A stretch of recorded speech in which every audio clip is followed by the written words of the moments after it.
Ryan Terrill here with UMBC Baseball and Figure It Out. Excited to talk to you a little bit about walking leads from third base. One thing I want to really stress, coaches, is that as they get their lead, okay, two things determine the length of their lead.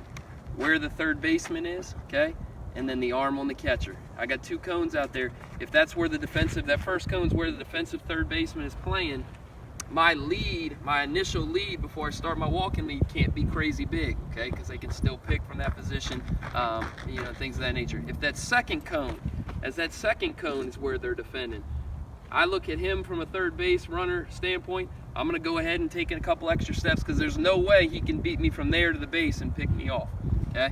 As we get our walking lead from third base, as the pitcher lifts to go home, we're going to turn and walk, okay? Turn and walk under control and athletic.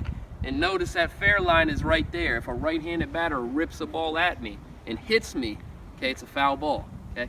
If I have my lead here, foot on the line, and that ball hits me, it's now an out to our team. Make sure you're getting your walking lead in foul territory. The other thing is, as you come back, want to create a tough angle to throw. Now we're back in fair territory. So the catcher throws and it's a bang-bang play. Maybe it hits us in the back, top of the helmet. I don't know, but what I really want you to focus on, guys, is having your guys ready to go. So many runs are lost because kids aren't athletic enough. When that pass ball happens, they're leaning back, then they want to go and the pitcher beats them to home plate, okay? So as that ball's entering the zone, we're leaning on our front foot, and that way anything past the catcher, hit on the ground, if it's our contact play, we're off, okay? Another thing I saw a lot, guys getting their walking lead, anything lifted, they're back and tagging. And then they're looking at their third base coach. Coaches, empower your players. They got two eyes. God gave them two healthy eyes. They find the baseball, right? And then they need to know when to leave. If it's a shallow fly ball and it's a bang-bang play, they need to leave really quickly. When that ball hits the glove, they need to be gone.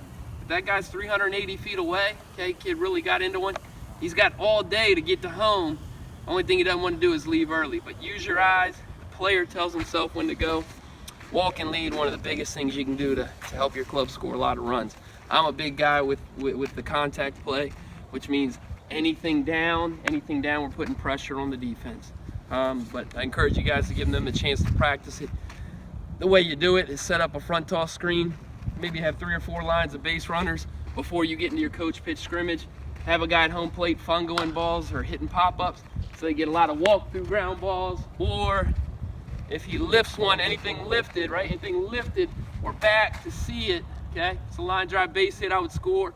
If it's a way up, I would continue back.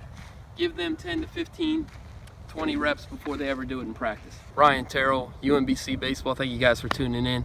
Encourage you to look back at one of my first videos, which is primary leads at first base.